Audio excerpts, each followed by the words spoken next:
ఒక భక్తుడి కోసం విగ్రహమే కదిలింది. ఇది పురాణం కాదు, క్షేత్ర చరిత్ర.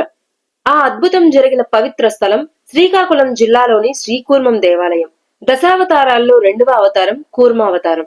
సముద్ర మథనంలో మందర పర్వతాన్ని మోసి లోకాలను స్థిరపరిచిన ఆ మహావిష్ణువు తెలుగు నేలపై వెలసిన అద్భుతం ఈ క్షేత్రం. కాని ఇక్కడ ఒక విచిత్రం జరిగింది.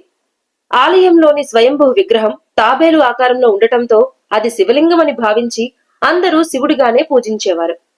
అప్పుడే అక్కడికి వచ్చారు శ్రీ రామానుజాచార్యులు. ఇది లింగం కాదు, సాక్షాత్తు కూర్మనాథ స్వామి అని ఆయన నిరూపించారు. అది ఎలాగో తెలుసా? స్వామి, నువ్వు విష్ణువే అయితే నా పిలుపుకి స్పందించి వెనక్కి తిరుగు అని రామానుజాచార్యులు భక్తితో సవాలు విసిరారు. ఆయన భక్తికి మెచ్చి తూర్పు వైపు ఉన్న స్వామి పడమర వైపున ఉన్న రామానుజుల వైపు 180 డిగ్రీలు తిరిగారు. ఆ అద్భుతానికి సాక్ష్యమే నేటికి ఈ గుడిలో ఉండే 2 ధ్వజస్తంభాలు. ఈ అద్భుతం మీకు కొత్తగా తెలిస్తే ఓం నమో నారాయణాయ అని కామెంట్ చేయండి. మరి